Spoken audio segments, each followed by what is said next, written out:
Hello guys, कैसे आप लोग। हम लोगों ने एक टॉपिक स्टार्ट करा हुआ है Indian freedom struggle movement. Part 1 already cover हो चुका है, जिसमें हम लोगों ने रिवोल्ट ऑफ 1857 के बारे में पढ़ा था। इस वीडियो में हम लोग पढ़ने वाले हैं पीरियड ऑफ मॉडरेट्स और पीरियड ऑफ एक्सट्रीमिस्ट्स। अब मॉडरेट्स कौन लोग थे, एक्सट्रीमिस्ट कौन लोग थे। देखो, दोनों का मोटिव सेम था, वो था इंडिपेंडेंस, आज़ादी सबको चाहिए थी, ठीक है, मतलब फ्रीडम। फ़र्क सिर्फ इतना था, एक्सट्रीमिस्ट ये लोग एग्रेसिव थे, गुस्से वाले थे। मॉडरेट्स एग्रेसिव नहीं थे। मॉडरेट्स का ऐसा था ना ये लोग ब्रिटिश जस्टिस पे भरोसा करते थे और ये लोग लॉयल थे ब्रिटिश के लिए। और इनका एम ऐसा था कि आज़ादी तो लेनी है, लेकिन आज़ादी लेने के लिए एग्रेसिव बिल्कुल भी नहीं होना है, ये इनका एम था। अभी जो पीरियड ऑफ मॉडरेट्स है ना, 20 साल वाला पीरियड 1885 से लेकर 1905 तक, इस बीच क्या क्या हुआ वो पढ़ेंगे। पहले इंडियन नेशनल कांग्रेस, पहले एक यूनियन बनाया जाता है 1884 में, इंटरनेशनल यूनियन। कौन बनाता है? A O Hume. Who was A O Hume? He was a retired civil servant. पूरा नाम क्या था इसका? Allan Octavian Hume. फिर बाद में इसी का नाम चेंज होता है इंडियन नेशनल कांग्रेस, ठीक है। एओ ह्यूम बहुत सारे लीडर्स के साथ मिलकर एक कॉन्फ्रेंस रखते हैं पुणे में। कब? दिसंबर 1885 में। लेकिन पुणे में कॉलरा रहता है, तो इसलिए वेन्यू शिफ्ट करना पड़ता है। कहाँ पे? बॉम्बे में। पहला सेशन जो पुणे में होना था वो हुआ फिर बॉम्बे में, ठीक है। और इसको प्रिसाइड किसने किया था? डब्ल्यू सी बनर्जी ने। प्रेसिडेंट कौन था इस सेशन का? W C Banerjee. और कहाँ पे हुआ था ये? गोकुलदास तेजपाल संस्कृत कॉलेज, बॉम्बे में। पूरा नाम क्या था डब्ल्यू सी बनर्जी का? उमेश चंद्र बनर्जी। ये जो पहला सेशन है, it was attended by 72 delegates across the country. Delegates बोले तो रिप्रेजेंटेटिव्स। 72 रिप्रेजेंटेटिव्स ने इस सेशन को अटेंड किया था। और इस टाइम का ये कौन था vice Roy? Lord Dufferin. Who was Lord Dufferin? इस टाइम का वाइस रॉय। इसी ने परमिशन दी एओ ह्यूम को कि आप पहला सेशन कंडक्ट कर सकते हो। ये तो रहा पहला सेशन। फिर उसके बाद ये लोग हर साल सेशन करने लगे ताकि कोई इफेक्टिव रिजल्ट मिले, ठीक है। सेकेंड सेशन होता है 1886 में। कहाँ पे? कलकत्ता में। कौन प्रिसाइड करता है? दादा भाई Naoroji. Who was Dadabhai Naoroji? He was the first president from minority. Second session जो कलकत्ता में होता है 1886 में, उस टाइम उस सेशन को प्रिसाइड करता है दादा भाई नौरोजी। ये प्रेसिडेंट रहता है उस सेशन का। और याद रखना, दादा भाई नौरोजी ही आपका फर्स्ट प्रेसिडेंट फ्रॉम माइनॉरिटी था। थर्ड सेशन आपका होता है मद्रास में 1887 में। कौन प्रिसाइड करता है इस सेशन को? इस सेशन का प्रेसिडेंट कौन रहता है? बदरुद्दीन तैयब जी। और याद रखना, Badruddin Tyab ji was the first Muslim president of Indian national Congress. और एक सेशन होता है 1885 में, ठीक है। वेन्यू क्या था? इलाहाबाद में होता है। और इस सेशन को प्रिसाइड कौन करता है? George Yule. इस सेशन का प्रेसिडेंट जॉर्ज यूल। याद रखना, ही was the first English president. अब मैंने बोला ये जो 2 डिकेट्स वाला, मतलब 20 साल वाला पीरियड जो था, ये आपका पीरियड ऑफ मॉडरेट्स कहलाता है। अब ये मॉडरेट्स थे कौन? मैंने आपको ऑलरेडी बता दिया है। Moderates were the people who believed in British justice and were loyal to them. British justice पे भरोसा था और उनके टुवर्ड्स लॉयल थे। Moderate phase of Congress was dominated by moderates. अभी जो इंडियन नेशनल कांग्रेस का ये वाला फेज था, इसमें मॉडरेट्स बहुत थे, इसलिए इस फेज को मॉडरेट्स फेज भी बोलते हैं। Aim was not to be aggressive for attaining independence. आज़ादी लेनी थी, लेकिन आज़ादी लेने के लिए एग्रेसिव नहीं होना है, ये इनकी एम थी। और इसी के साथ एक एक्सट्रीमिस्ट लीडर एक ओपिनियन देता है। क्या चीज़ बोलता है? कि Indian national Congress should distinguish between begging and claiming the rights. Begging और क्लेमिंग द राइट्स, इन दोनों में फ़र्क करना आना चाहिए किसको? इंडियन नेशनल कांग्रेस को, ठीक है। ये कौन बोलता है? बाल गंगाधर तिलक। अचीवमेंट कुछ हुआ क्या? कुछ हासिल हुआ इनको? हाँ, इंडियन काउंसिल एक्ट बनता है 1892 में। इसमें क्या होता है? जो साइज ऑफ लेजिस्लेटिव काउंसिल होता है वो इंक्रीज होता है। और नंबर ऑफ जो नॉन ऑफिशियल्स थे ना, उसमें लेजिस्लेटिव काउंसिल में उनका प्रोपोर्शन बढ़ा दिया गया, ठीक है। अब ज़्यादा पार्टिसिपेट कर सकते थे। और इसके साथ साथ इंडियंस को बोला कि आप भी किसी मेंबर को आप इलेक्ट कर सकते हो इनडायरेक्टली। लेकिन उन्होंने क्या बोला? उनको फील हुआ कि हमारे पास इनफ पावर नहीं है, तो उन्होंने प्रोटेस्ट किया और स्लोगन क्या दिया? No taxation without representation. Indian council act 1892 से इनको लगा कि इनके पास इनफ पावर नहीं आया है, उन्होंने प्रोटेस्ट किया और स्लोगन दिया no taxation without representation. To get their demands done, अपनी डिमांड्स पूरी करने के लिए इन लोगों ने एक मेथड अपनाया, 3P: petition, prayer and protest. कुछ इंपॉर्टेंट लीडर्स, बहुत सारे मॉडरेट लीडर्स थे। अब कुछ इंपॉर्टेंट मॉडरेट लीडर्स, दादा भाई नौरोजी, एओ ह्यूम, बदरुद्दीन तैयब जी, ये सारे कुछ इंपॉर्टेंट मॉडरेट लीडर्स थे। ये तो रहा मॉडरेट्स। अब बात करते हैं एक्सट्रीमिस्ट फेज की। क्या रीज़न था for the emergence of extremist? अगर अब मॉडरेट्स थे ही, वो लोग आज़ादी ले ही रहे थे, मतलब चाह रहे थे कि आज़ादी मिले हम लोगों को, तो फिर क्या रीज़न रहा कि इनको आना पड़ा, for their emergence of home extremists. इनका फेज देखो 1905 से 1917 तक। अब कुछ कमियां होंगी मॉडरेट्स की, तब 1905 तक तो उनका फेज था, इन्हें बोला अब रहने दो, आपसे नहीं होगा, अब हम लोग अपने तरीके से देखते हैं, लेके देखते क्या होगा। Dissatisfaction with the achievements of moderates, failure of moderates in getting any significant results from the British, partition of Bengal. देखो ये कुछ रीज़न थे कि इनको आना पड़ा, कि इनको एक्सट्रीमिस्ट्स को आना पड़ा फॉर देयर इमरजेंस। जैसे अचीवमेंट्स मॉडरेट्स ने कुछ हासिल नहीं की थी, अब जो भी किया था उससे मॉडरेट्स खुद सेटिस्फाई नहीं थे, तो बाकी लोग क्या होते, डिससेटिस्फाई थे लोग, और कोई रिजल्ट नहीं दे रहे थे लोग, बस खाली बोल रहे थे कि हम लोगों को आज़ादी लेनी है लेकिन एग्रेसिव नहीं होना है, तो कोई रिजल्ट नहीं दे रहे थे लोग। ब्रिटिश पॉलिसी, ब्रिटिश जस्टिस पे भरोसा रखा, बस कोई रिजल्ट नहीं दिया, ये भी एक रीज़न बना for their emergence. Partition of Bengal होता है 1905 में, ठीक है, वो भी एक रीज़न है, किसके लिए, वो भी एक काज है for the emergence of extremists. और इन शॉर्ट हम लोग बोल सकते हैं कि मॉडरेट्स की खामियां, मॉडरेट्स की लिमिटेशंस ही मेन कॉज थी for the rise of extremism, ठीक है। कुछ प्रोमिनेंट लीडर्स, एक्सट्रीमिस्ट लीडर्स, बाल गंगाधर तिलक, जिसको लोकमान्य भी कहते हैं, Lokmanya Tilak, he was influenced by Agarkar, Nade and Naoroji. Influence बोले तो इंस्पायर्ड, ठीक है। अब ये किससे इन्फ्लुएंस हुआ था, अगरकर, नाडे एंड नेरोजी। इसने दो न्यूज़पेपर्स लॉन्च किए थे, कौन कौन, केसरी और मराठा। केसरी आपका मराठी में और मराठा आपका इंग्लिश में। He organised 2 festivals, Ganpati festival और Shivaji festival, to spread the message of boycotting westernisation in India. 2 festival इसने ऑर्गेनाइज करना स्टार्ट किया। मेन मोटिव क्या था, इस फेस्टिवल के थ्रू वो अपनी मैसेज स्प्रेड करता था। कौन सी मैसेज, बाइकॉटिंग वेस्टर्नाइजेशन। जो वेस्टर्नाइजेशन इंडिया में ऑलरेडी अडॉप्ट हो चुका था, अब westernization in the sense of खाली लाइफस्टाइल नहीं, वहाँ के रूल्स रेगुलेशंस, बहुत सारे रूल्स रेगुलेशंस, वो सब अडॉप्ट कर लिया गया था यहाँ पे। उनकी एजुकेशन वो अडॉप्ट हो चुका था, उनका लाइफस्टाइल वो अडॉप्ट हो चुका था। तो इन्होंने क्या बोला, इसने बोला कि इसने 2 फेस्टिवल ये किए, ऑर्गेनाइज करना स्टार्ट किए, ताकि इन फेस्टिवल के थ्रू वो सबको मैसेज दे कि इसको बाइकआउट करना है, जो वेस्टर्नाइजेशन यहाँ पे अडॉप्ट हो चुका है इसको बाइकआउट करना है। He was deported to Mandalay jail, जो कि कहाँ पे, बुरमा में, for writing seditious articles.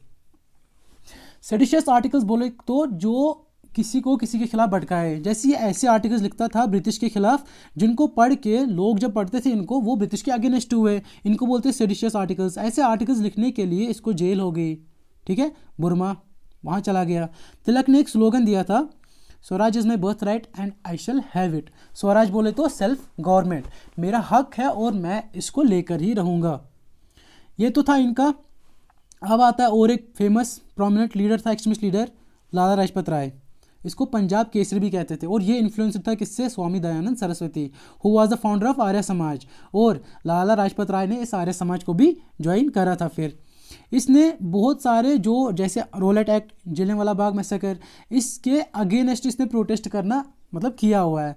Editor of Arya gadget का एडिटर था। He was leading a silent protest against Simon Commission in Lahore when he was brutally injured and later died of his injuries.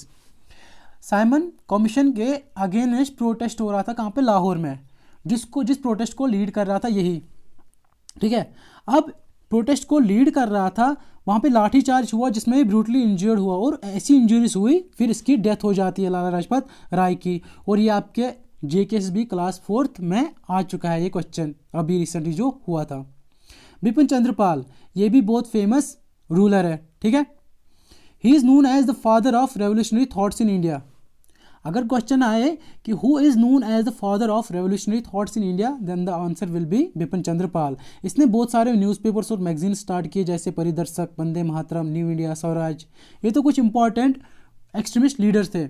अब कुछ और extremist leader के बारे में जानो, Shri Aurobindo Ghosh, Raghavacharya, AK Dutta. लेकिन जो लाला लाजपत राय, बाल गंगाधर तिलक और बिपिन चंद्र पाल था ना, इनको ट्रायो लीडर्स भी बोलते थे। एक वर्ड था इनके लिए, लाल, बाल, पाल। लाल से रिप्रेजेंट करते थे लाला लाजपत राय, और बाल गंगाधर तिलक बाल से, और पाल से बिपिन चंद्र पाल, ठीक है। मेथड्स ऑफ एक्सट्रीमिज्म, अब क्या तरीके थे, जैसे मॉडरेट्स का क्या था, आज़ादी चाहिए लेकिन एग्रेसिव नहीं होना है। इनके तरीके देखो, non cooperation with British government by boycotting government schemes courts, schools and college, promotion of swadeshi and boycott of foreign goods. जैसे मैंने बोला कि वेस्टर्नाइजेशन को बाइकआउट करना, इनने गवर्नमेंट सर्विस को बाइकआउट किया, कोर्ट्स, स्कूल्स, कॉलेज सबको बाइकआउट किया। ये स्वदेशी एंड बाइकआउट मूवमेंट क्या था, ये हम लोग पढ़ेंगे।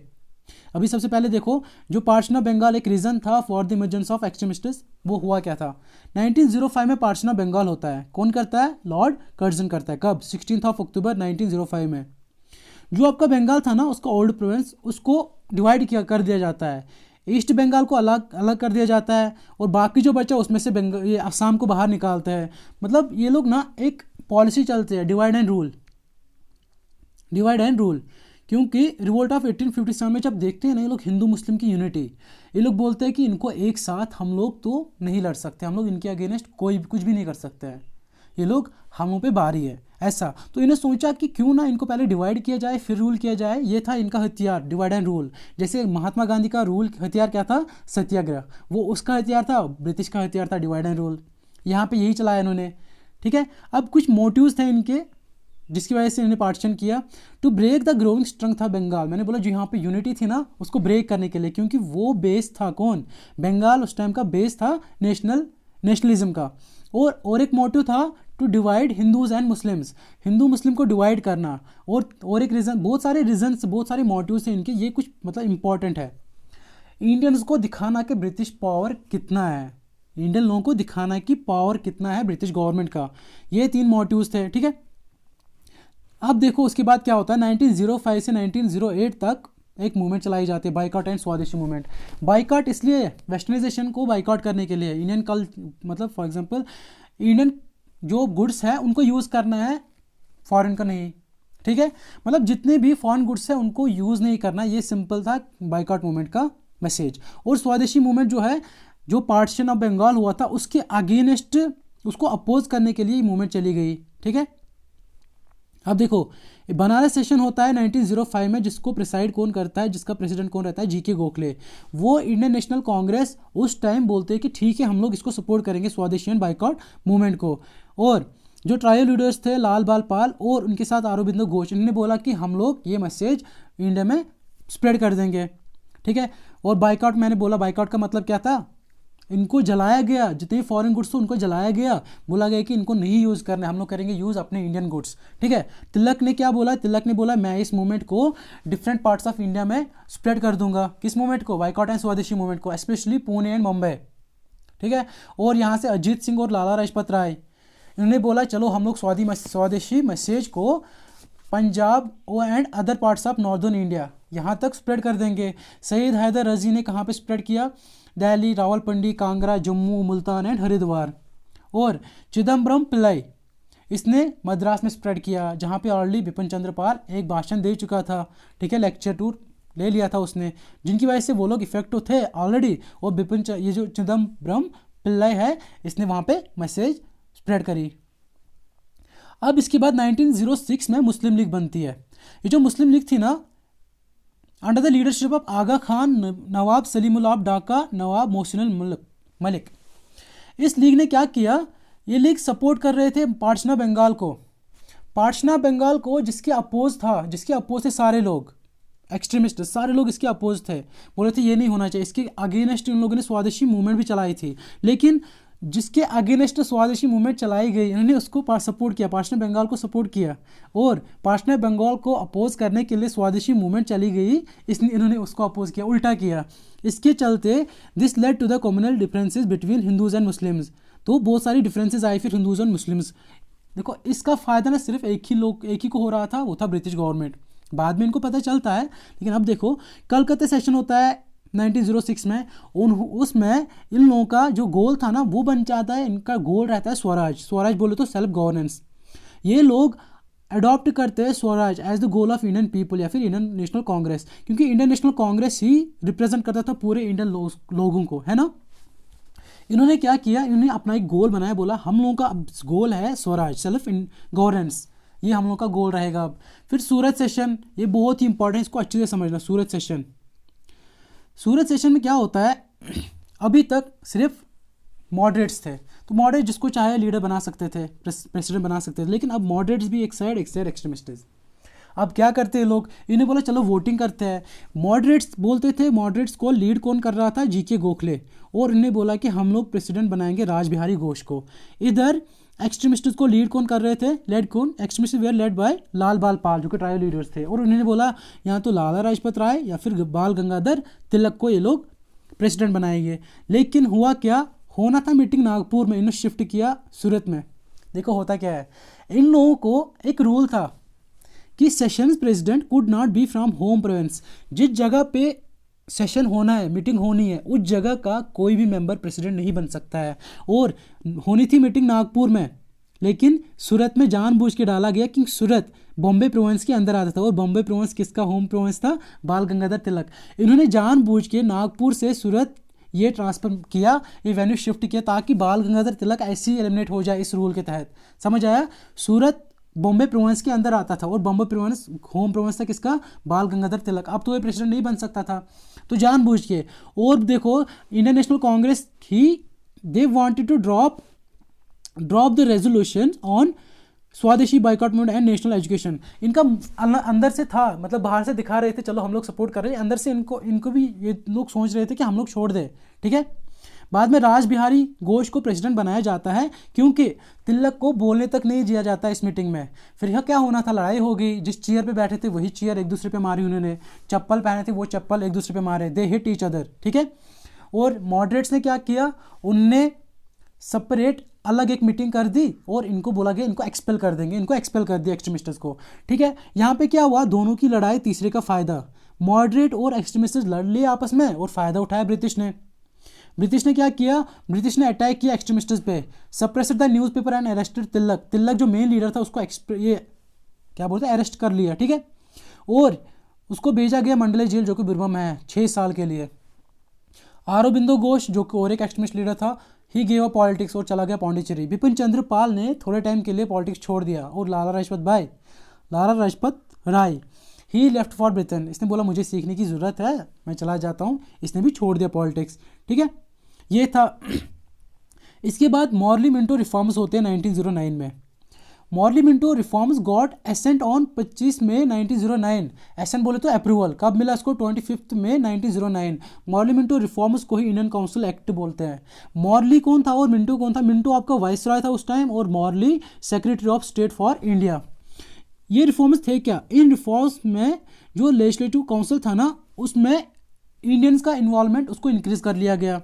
जैसे सेंट्रल लेजिस्लेटिव काउंसिल 16 से 60 मेंबर हो गए। अब जो लेजिस्लेटिव काउंसिल कहाँ पे, बंगाल, मद्रास, बॉम्बे में 50 मेंबर कर दिए गए वहाँ पे अब।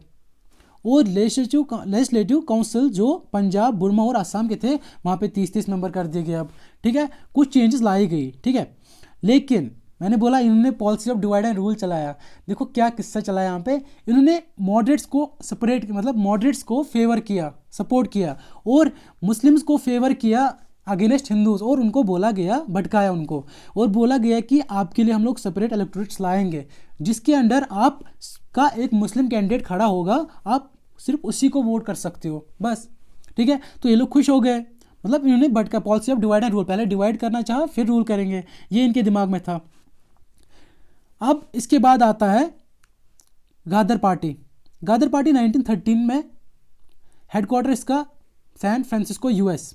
इसका मेन एम क्या था, to overthrow British rule in India. Actually ये पहले एक न्यूज़पेपर चलाते हैं वहाँ पे, जिसका नाम रहता है गादर। फिर इसी गादर न्यूज़पेपर के नाम पे ही ये पार्टी बनाते हैं, गादर पार्टी 1913 में। बनाया था कौन है, लाला हरदयाल, तारकनाथ दास और सोहन सिंह बकना। सोहन सिंह बकना आपका प्रेसिडेंट रहता है इसका। और 1913 की ये बात है, 19 आपको पता है फर्स्ट वर्ल्ड वार होता है इसके बाद, और फर्स्ट वर्ल्ड वार के बीच जब ब्रिटिश बिजी रहता है वार में, इन लोग फ़ायदा उठाते हैं, लोग सोचते हैं कि अभी वो लोग ब्रिटिश अभी बिजी है वार में, हम लोग अटैक करते हैं। ये अटैक करते हैं लेकिन फेल होते हैं। तब फेल होने के बाद भी आधे लोग अरेस्ट होते हैं, उसके बाद भी ये लोग कंटिन्यू रखते हैं अपनी फाइट। इनको जर्मनी का सपोर्ट मिलता है, ऑटोमन एम्पायर का सपोर्ट मिलता है, लेकिन तब भी जब हारने के बाद भी लोग अरेस्ट होने के बाद भी अटैक करते हैं, लेकिन फेल होने के बाद भी जब ये लोग अटैक जारी रखते हैं, फाइट अपनी जारी रखते हैं, ये इंस्पिरेशन बनती है बहुत सारे फ्रीडम फाइटर्स की, जैसे भगत सिंह। ये इंपॉर्टेंट था, ठीक है। आप देखो कोमागैटू मारू इंसिडेंट, अगर ये लेक्चर आप लोग पढ़ोगे ना ऐसे आपको 25 से 30 मिनट मिनिमम लगेंगे। मैं इसमें से आपको इंपॉर्टेंट पॉइंट्स बता रहा हूँ। कोमागैटू मारू इंसिडेंट 1914 में हुआ। ये कोमागैटू मारू था क्या? This was a stream ship of Japan. था क्या कि हांगकांग से कनाडा जा रही थी एक शिप, उसमें ट्रैवल किया इंडियंस ने, ठीक है, ग्रुप ऑफ पीपल, उसमें हिंदूज, मुस्लिम, सिख, सारे रिलीजन के थे। 376 मेंबर ट्रैवल करते हांगकांग से वैंकूवर कनाडा, ठीक है। 24 को अलो किया जाता है वहाँ पे, बाकी जो 352 बचे उनको बोला गया आप चले जाओ वापस, वो कलकत्ता आते हैं वापस। और कलकत्ता में ये लोग प्रोटेस्ट करते हैं और 22 लोग मर जाते हैं, जिनका रिस्पॉन्स फिर गदर पार्टी जो थी वो अच्छे से इनका रिस्पॉन्स फिर देता है, इसका रिस्पॉन्स, जो कोमागैटू मारू इंसिडेंट था, ठीक है। उस टाइम रूल था ऐसा कि अगर आपको ट्रेड करने आना है, आप ऐसे 3 डेस्टिनेशन, यहाँ से यहाँ जा रहे हो फिर कनाडा आ रहे हो, नहीं, आपको डायरेक्ट आना है, आप इंडिया से डायरेक्ट आओ, आप हांगकांग से फिर उधर, वो क्या चक्कर है। इन लोगों ने नहीं माना, इन लोगों को जो 352 लोग थे इनको बोला गया आप वापस चले जाओ, सिर्फ 24 को अलो किया गया।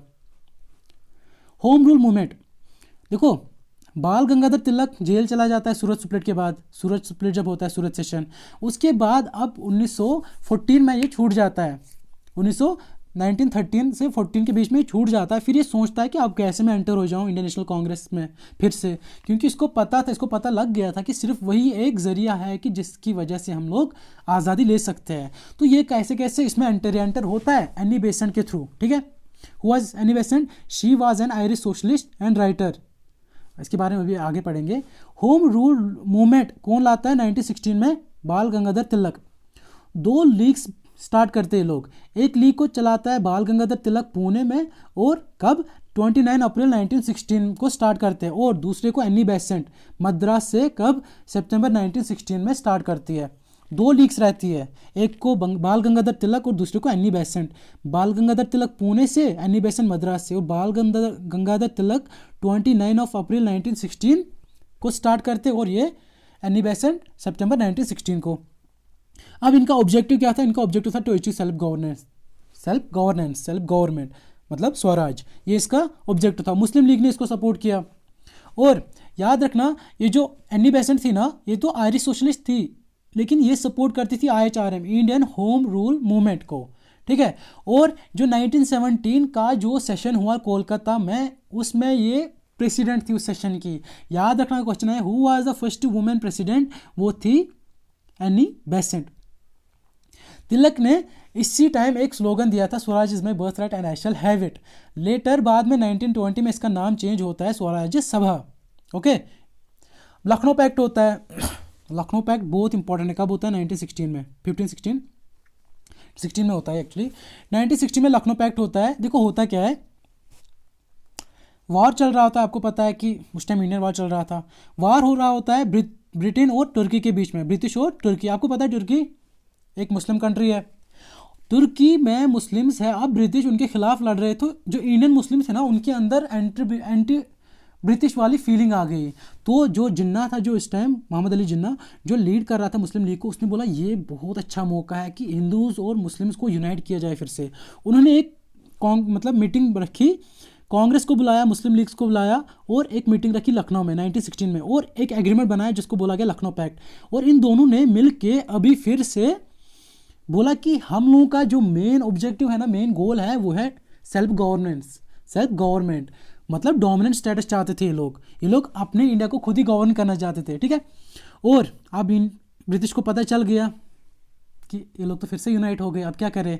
तो उन्होंने चुपचाप एक पॉलिसी लाई जिसको बोला गया अगस्त डिक्लेरेशन। इसमें इन्होंने क्या बोला? Increase of Indians in every branch of administration, her administration में इंडियंस का इंक्रीज होगा, इंडियंस इंक्रीज होंगे, और जो कंट्रोल है ना इंडियन गवर्नमेंट का, वो धीरे धीरे हम लोग ग्रेजुअली हम लोग ट्रांसफर कर देंगे इंडियन पीपल को, ठीक है। बोला गया मतलब डोमिनेंट स्टेटस मिल जाएगा अब धीरे धीरे।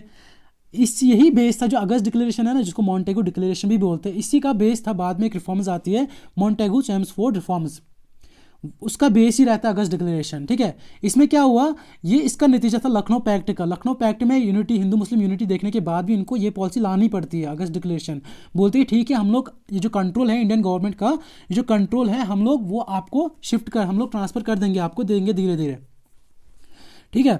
इसका बेस था मॉन्टेगू चेम्सफोर्ड रिफॉर्म जो बाद में आते हैं ना, उसका बेस ही था अगस्त डिक्लेरेशन। और याद रखना मॉन्टेगू चेम्सफोर्ड है ना, ये जो चेम्सफोर्ड है ये आपका वाइस रॉय था और मॉन्टेगू आपका secretary of state for India, किस बीच 1917 से लेके 1922 तक।